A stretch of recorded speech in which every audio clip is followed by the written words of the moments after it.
कहानी की शुरुआत में एक आदमी जिसका नाम विनायक होता है, वो अपने बेटे पांडुरंगा को एक देवी की मूर्ति के बारे में बता रहा होता है। वो बताता है कि दरअसल इन्हें पूर्ति की देवी माना जाता है और ये पृथ्वी देवी की कोख है। देवी एक तरफ इस समस्त भूलोक पे अनाज की पूर्ति करती थी तो दूसरे तरफ अंतहीन सोने के संपत्ति की। जब ब्रह्मांड की रचना हुई तो देवी ने अपने कोख से 16 करोड़ भगवान को जन्म दिया, पर देवी को उसका पहला संतान सबसे प्यारा था जिसका नाम होता है हस्तर। पर हस्तर का नाम आज किसी भी वेद पुराण में नहीं मिलता और न ही इसका जिक्र कहीं होता है। पांडुरंगा पूछता है, पर ऐसा क्यों? विनायक कहता है कि ऐसा इसीलिए होता है क्योंकि हस्तर देवी के सभी सोने और अनाज को हड़पना चाहता था। उसने सभी सोने के संपत्ति पर अपना कब्जा कर लिया था, पर वो जैसे ही अनाज की तरफ बढ़ा, बाकी देवी देवताओं ने उस पर प्रहार करना शुरू कर दिया। हर प्रहार पर वो तिनकों की तरह बिखर रहा था। इससे पहले हस्तर हमेशा के लिए इस ब्रह्मांड की धूल में गायब हो जाता, देवी ने उसे बचाकर अपनी कोख में छुपा लिया, पर एक शर्त रख दी कि आज के बाद इसे कोई नहीं पूजेगा। पर कई हजार साल बाद तुम्बाद गांव के लोगों ने सोने की लालच में हस्तर को पूजना शुरू कर दिया और गांव में उसकी मंदिर बना दी। अब कहानी फ्लैशबैक में विनायक के बचपन में जाती है, जहां 1918 के तुम्बाद गांव को दिखाया जाता है। वही गांव जहां हस्तर की पूजा की जाती थी। वहां लाल साड़ी पहने एक महिला को दिखाया जाता है जो विनायक की मां होती है। वो तुम्बाद के इस किले में एक नौकरानी का काम किया करती थी। किले को देखकर ऐसा प्रतीत होता है कि ये काफी पुराना हो चुका है और एक खंडहर में बदलता जा रहा है। किले का राजा अपनी नौकरानी का बड़े बेसब्री से इंतजार कर रहा होता है। दरअसल ये बूढ़ा आदमी तुम्बाद का आखिरी राजा था और अपने जीवन के अंतिम दिन गिन रहा था। राजा अपने कमरे में विनायक की मां के साथ फिजिकल संबंध बनाता है और विनायक का असली बाप भी यही राजा होता है। तभी महिला की नजर हस्तर के मूर्ति पर पड़ती है जिसके हाथ में एक सोने की मुद्रा होती है। महिला राजा से कहती है कि आखिर कब आप उस सोने की मुद्रा को हमें देंगे? राजा कहता है, थोड़ा और इंतजार करो। अब यहाँ से ये प्रतीत होता है कि विनायक की माँ उस सोने के सिक्के के लिए ही राजा की सेवा कर रही थी। अब हम विनायक और उसके छोटे भाई सदाशिव को देखते हैं जो अपने घर की तरफ दौड़े चले आ रहे हैं। विनायक देखता है कि उसकी माँ अभी तक नहीं लौटी और दरवाजे पर लॉक लगा हुआ है। वो थोड़ी देर बाहर ही माँ का इंतजार करते हैं। तभी सदाशिव कहता है कि अगर दादी को टाइम से खाना नहीं दिया तो वो जाग जाएगी। ये सुनते ही विनायक थोड़ा घबरा गया और दरवाजा खोलकर अंदर चला गया। वो दोनों डरे हुए थे क्योंकि उसकी माँ ने कहा था कि कभी भी घर में अकेले मत जाना। फिर विनायक अपनी दादी के लिए खाना बनाता है। दोनों भाई डरे हुए होते हैं। यकीनन वो अपनी दादी से डर रहे थे जो दूसरे कमरे में बंद करके रखी हुई थी। दोनों भाई खाना लेकर कमरे की ओर बढ़ते हैं। विनायक सदाशिव को थाली पकड़ा देता है और कहता है, जा देकर आ। कमरे के अंदर से करहाने की आवाज आ रही होती है, जैसे वहाँ कोई इंसान नहीं बल्कि एक भयानक जानवर मौजूद हो। फिर तभी महिला दौड़ते हुए आई और तुरंत सदाशिव को रोक लिया। उसने विनायक को एक थप्पड़ लगाया और कहा, मना किया था ना अकेले घर में आने से। फिर महिला खुद खाना लेकर कमरे के अंदर चली गई। आगे महिला को दादी के नाखून काटते दिखाया जाता है। उसके सड़े हुए पैर से ऐसा प्रतीत होता है कि दादी कोई साधारण इंसान नहीं थी। रात में अचानक महिला को दादी की आवाज सुनाई दी। ऐसा लग रहा था जैसे दादी कमरे से बाहर निकल गई हो। महिला एक कुल्हाड़ी लेकर धीरे धीरे आगे बढ़ती है। दरअसल उस बुढ़िया ने अपनी जंजीरें तोड़ ली थीं। महिला ने दरवाजे के बाहर से कहा, सो जा वरना हस्तर आ जाएगा। ये सुनते ही बुढ़िया एकदम शांत हो गई, जैसे हस्तर उसकी सबसे बड़ी कमजोरी हो। कल राजा का निधन हो जाता है। महिला दूर से बस राजा के चिता को जलते हुए देखती है। फिर महिला अपने घर आ गई और विनायक से कहा कि तैयार रहना, कल सुबह हम तुम्बाद को हमेशा के लिए छोड़कर चले जाएंगे। विनायक कहता है कि उस खजाने का क्या जो किले के अंदर दफन है। माँ कहती है कि तुम्बाद के राजाओं की पूरी पीढ़ी बीत गई खजाने को खोजने में, पर आज तक कुछ नहीं मिला। उनके बातों से ऐसा प्रतीत होता है कि यकीनन इस किले के अंदर कोई गहरा रहस्य छुपा हुआ है। कुछ देर बाद सदाशिव खेलते खेलते पेड़ से नीचे गिर जाता है। विनायक जैसे ही देखता है कि उसका सर एक पत्थर से जा टकराया, वैसे ही वो अपनी माँ को बुलाने के लिए भागता है। माँ सदाशिव को गोद में उठाकर अस्पताल जाने वाली होती है जो दूसरे गांव में पड़ता था। माँ विनायक से कहती है कि आज रात तुम्हें ही बुढ़िया को खाना देना होगा। अगर उसने तुम पर हमला किया तो बोलना सो जा वरना हस्तर आ जाएगा। ये बोलते ही वो शांत हो जाएगी और इतना कहकर माँ अस्पताल के लिए रवाना हो गई। रास्ते में मालूम पड़ता है कि सदाशिव अब मर चुका है। माँ टांगे वाले से कहती है कि मुझे तुम्बाद के किले के पास ले चलो। टांगा वापस तुम्बाद की तरफ घुमा लिया जाता है। यकीनन महिला उस सोने की मुद्रा को लेने जा रही थी। उधर खाना बनाते वक्त गलती से विनायक के ऊपर अनाज गिर जाता है। अनाज की सुगंध से दादी उत्तेजित हो जाती है। और कमरे से भयानक चीखों की आवाज आने लगती है। विनायक कमरे में झांकता है, तभी दादी प्यार से उसे बुलाती है। विनायक खतरे से अनजान दरवाजा खोलकर अंदर चला जाता है। दरअसल विनायक को लगता था कि दादी ही है जो किले में दफन खजाने के बारे में जानती है। तभी दादी को दिखाया जाता है, जिसके चेहरे पर 2 बड़े कील घुसे होते हैं और उसका पूरा शरीर सड़ चुका होता है। विनायक खजाने के बारे में पूछता है, पर दादी को सिर्फ खाने की पड़ी होती है। वो कहती है कि मैं बताती हूँ खजाना कहाँ है, उससे पहले तुम्हारे मांस का स्वाद तो चख लूं। ये सुनते ही विनायक तुरंत वहाँ से भागता है। वो जानता था कि अगर इसकी भूख शांत नहीं हुई तो ये मुझे भी खा जाएगी। वो मंत्र याद करने की कोशिश करता है, सो जा वरना हंसतर आ जाएगा, जो माँ ने उसे जाते वक्त बताया था, पर वो मंत्र भूल जाता है। उधर दादी उसके पास आकर उसके पैरों में बेड़ियां लगा देती हैं और धीरे धीरे उसे अपने कमरे की तरफ खींचने लगती है। बुढ़िया कहती है कि चल आज मैं तेरा गरम मांस खाऊंगी। फिर उसने विनायक की छोटी पकड़ ली और अपने मुंह से वो कील निकाल लिया। वो उसे खत्म करने ही वाली थी कि तभी विनायक को वो मंत्र याद आ गया। हस्तर का नाम सुनते ही दादी जमीन पे गिर पड़ी और सो गई। विनायक ने बेड़ियों को खोलकर अपने आप को आजाद किया। थोड़ी देर में माँ आ गई। उसके चेहरे पे एक कटे हुए जख्म का निशान था। इसका मतलब मुद्रा निकालते वक्त किले में जरूर उस पर किसी ने हमला किया था। कल सुबह दोनों माँ बेटे सदाशिव की चिता जलाकर तुम्बाद को छोड़कर जा रहे होते हैं। विनायक माँ से तुम्बाद में ही रहने के लिए जिद करता है। वो कहता है कि हम उस खजाने को खोज निकालेंगे, दादी का खाना पीना सब बंद कर देंगे जब तक वो खजाने के बारे में नहीं बता देती। पर माँ नहीं मानती। वो उसे हस्तर के सोने की मुद्रा देती है और कहती है कि कसम खा कि तू तुम्बाद वापिस कभी नहीं लौटेगा। अब कहानी 15 साल बाद दिखाई जाती है। विनायक खजाने की तलाश में तुम्बाद लौट आता है। वो सबसे पहले अपने पुराने घर की ओर बढ़ा, जो पूरी तरह से खंडहर में बदल चुका होता है। सभी जगह सिर्फ पेड़ों और लताओं की जड़ें फैली हुई होती हैं। वो धीरे धीरे दादी के कमरे की तरफ बढ़ता है। वो दादी के बेड़ियों को फॉलो करता है। वो देखता है कि जड़ों के बीच में एक इंसानी दिल और फेफड़े हैं जो अभी भी धड़क रहे होते हैं। इसका मतलब ये जड़ें दादी की शरीर से ही निकली थी। फिर तभी उसे दादी का फेस दिखाई देता है, जो पूरी तरह से मिट्टी से सने हुए होते हैं। अपने दादी को जिंदा देख विनायक जोर जोर से हंस पड़ता है, क्योंकि वो आश्चर्यचकित था कि कोई 15 साल तक बिना खाए पिए कैसे जिंदा रह सकता है।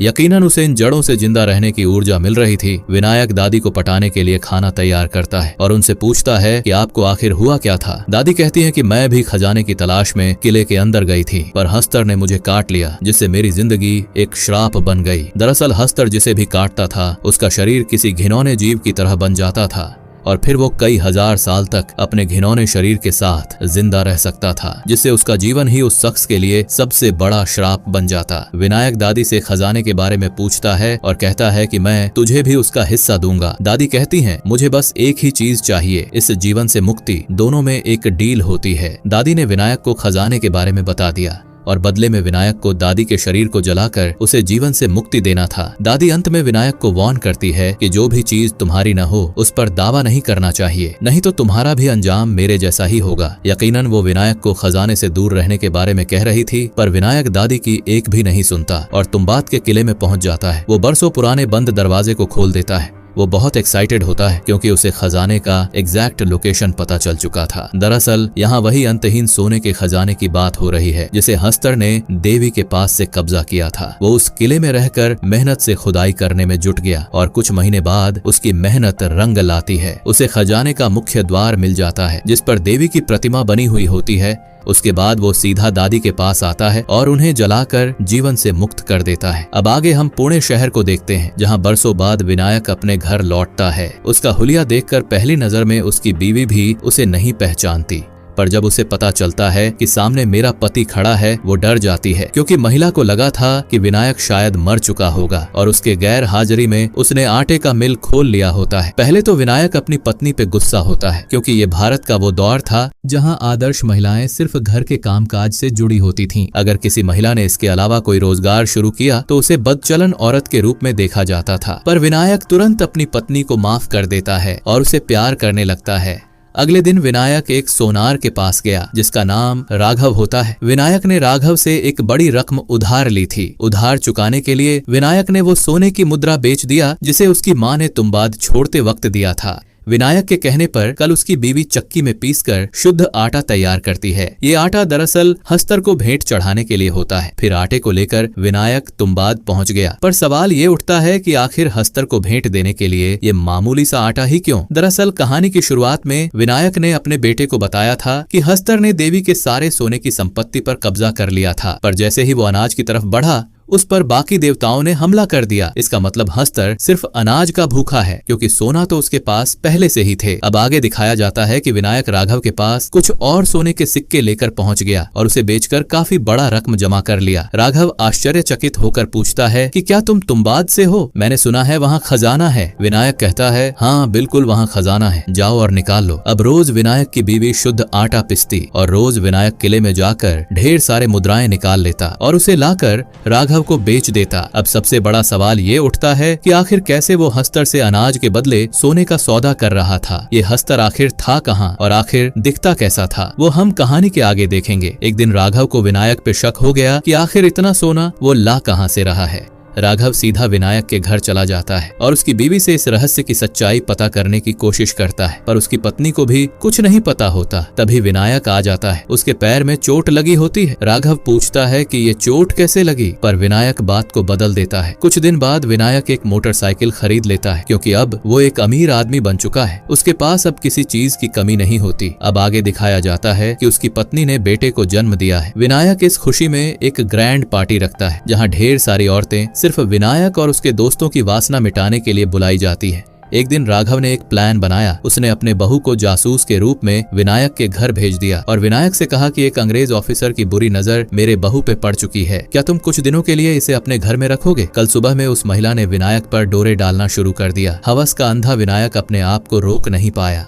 और महिला से संबंध बनाने लगा। तभी उसे अचानक एहसास हुआ कि ये सब राघव की चाल है, ताकि वो मुझे यहाँ फंसा कर रख सके और खुद जाकर खजाना चुरा ले। उसका शक बिल्कुल सही निकला। राघव तुंबाद पहुँच चुका था। वो धीरे धीरे करके पूरे किले को छान मारता है, पर राघव को जरा भी एहसास नहीं था कि वहाँ विनायक भी पहुंच चुका है और चुपके से उस पर नजर रख रहा है। विनायक ने जानबूझकर आवाज से राघव का ध्यान अपनी ओर खींच लिया, पर विनायक ऐसा दिखा रहा था जैसे उसे पता ही न हो कि किले में कोई और भी है। विनायक उस कुएं के पास गया जहां अंदर खजाने का रास्ता छुपा हुआ था। उसके पास एक बर्तन होता है जिसके अंदर उसकी पत्नी के हाथ के पिसे हुए आटे थे। फिर वो कुएं में उतर जाता है और थोड़ी देर बाद कुछ सोने के सिक्के के साथ लौटता है। ये देखकर अब राघव के मन में भी लालच जाग उठा। विनायक के जाते ही राघव भी कुएं में उतर जाता है। उस कुएं के अंदर एक खुफिया रास्ता था, जहाँ से होते हुए वो मुख्य द्वार तक पहुँचता है, जिस पर देवी की प्रतिमा बनी हुई होती है। राघव उस द्वार को खोलता है और उसके अंदर प्रवेश कर जाता है। अंदर से वो जगह किसी इंसान के आंतरिक अंगों जैसी लग रही होती है, बिल्कुल किसी महिला की कोख की तरह। दरअसल गौर करने वाली बात है कि कहानी की शुरुआत में बताया गया था कि देवी हस्तर को बाकी देवताओं से बचाने के लिए अपने कोख में छुपा लेती है। उधर विनायक को दिखाया जाता है, जो अपने साथ लाए आटे से एक पुतला तैयार कर रहा होता है। इधर राघव देखता है कि उस जगह की दीवारें किसी इंसानी मांस जैसी लग रही हैं और वो किसी धड़कन की तरह हिल रहे थे, जैसे कोई सांस ले रहा हो। राघव को रियलाइज होता है कि वो गलत जगह फंस चुका है, क्योंकि वहाँ कहीं खजाना नहीं दिख रहा था। तभी उसकी नजर एक बर्तन पे पड़ी जो यकीनन विनायक ने वहाँ पर छोड़ा होता है। उसने जैसे ही बर्तन खोला, देखा कि उसमें एक आटे की बनी गुड़िया थी। तभी एक भयानक आवाज से वो जगह गूंजने लगती है और अगले ही झटके में एक रहस्यमय जीव राघव को उठाकर दीवार पर चढ़ने लगता है। यकीनन ये जीव हस्तर होता है, जो अनाज की सुगंध से खींचा चला आया था। कुछ देर बाद उस जगह पे विनायक आया। उसने देखा कि राघव का शरीर बदल चुका है, बिल्कुल उसी तरह जैसे उसकी दादी का शरीर हुआ करता था। राघव बुरी तरह से चीख रहा होता है। तभी विनायक कहता है कि सो जा राघव, वरना हस्तर आ जाएगा। और ये कहते ही राघव अपनी आंखें बंद कर लेता है। फिर उसने आटे से एक गोल घेरा बनाया और अपने साथ लाए आटे की गुड़िया को निकाल लिया। उसकी सुगंध से वहाँ फिर से हस्तर आ गया और जैसे ही हस्तर विनायक के पास आने के लिए बढ़ा, एक अदृश्य दीवार ने उसे रोक दिया। दरअसल हस्तर आटे के बने गोल घेरे को पार नहीं कर सकता है। विनायक उसे आटे की गुड़िया से ललचाता है। गुस्से में आकर हस्तर राघव के हाथ निकाल लेता है और विनायक को डराने की कोशिश करता है। तभी विनायक ने वो आटे की गुड़िया दूर फेंक दी। हस्तर उस गुड़िया की तरफ झपट पड़ा और उसे खाने लगा। मौके का फायदा उठाते हुए विनायक ने उसके पीछे मौजूद पॉकेट को खोल दिया, जिससे ढेर सारे सोने के सिक्के निकल आए। जब तक हस्तर अनाज को खाने में व्यस्त होता है, तब तक विनायक सोने के सिक्के इकट्ठा करके वापस ऊपर जाने लगता है। पर ऊपर जाने से पहले वो राघव के शरीर को जलाकर उसे जीवन से मुक्त कर देता है। वो तुरंत ऊपर जाकर उस मुख्य द्वार को बंद करता है और हस्तर से अपनी जान बचाता है। अब कहानी आती है 14 साल बाद। साल होता है 1947, जब भारत नया नया अंग्रेजों से आजाद हुआ था। यहाँ हम विनायक को देखते हैं जो ऐशो आराम के जीवन में लीन है। उसके आसपास सेवा में कई औरतें लगी होती हैं। फिर हम विनायक के बेटे को देखते हैं जिसका नाम पांडुरंगा होता है, जो कहानी की शुरुआत में भी दिखाया गया था। वो एक पैर से विकलांग था, पर फिर भी विनायक उसे रोज रस्सी से ऊपर चढ़ने की ट्रेनिंग करवाता है। यकीनन इसे भी खजाना निकालने के लिए सिखाया जा रहा था। विनायक की 2 बेटियां और भी थीं। उसकी पत्नी विनायक से बिल्कुल भी खुश नहीं रहती थी, क्योंकि वो एक अय्याश इंसान बन चुका होता है। उसने राघव की बहू को अपनी दूसरी पत्नी के तौर पे घर में रख लिया था। कल सुबह पांडुरंगा को तैयार किया जाता है। माँ उसे तिलक लगाती है क्योंकि वो अभ्यास के लिए तुम्बाद जा रहा होता है। जाते वक्त गाड़ी में विनायक उसे पूर्ति के देवी के बारे में बताता है, जो कहानी की शुरुआत में दिखाया गया था। कुछ ही देर में वो दोनों हस्तर की जगह पर पहुंच जाते हैं। पांडुरंगा बहुत डरा हुआ होता है क्योंकि उसने ऐसी जगह पहले कभी नहीं देखी थी। विनायक पांडुरंगा से आटे का एक गोल घेरा बनवा देता है। तभी पांडुरंगा की नजर राघव के लाश पर पड़ती है और वो घबरा जाता है। वो विनायक से पूछता है कि हस्तर कब आएगा। तब विनायक कहता है कि वो सिर्फ आटे की गुड़िया निकालने पर ही आता है, पर आज हमने कोई आटे की गुड़िया अपने साथ नहीं लाई, क्योंकि आज हम लोग सिर्फ अभ्यास के लिए आए हैं। तभी पांडुरंगा अपने साथ लाए आटे की गुड़िया को निकाल लेता है, जिसे उसने विनायक से छुपा कर लाया था। विनायक ने सोचा भी नहीं होता कि अभ्यास के दौरान उसका बेटा ऐसी हरकत करेगा।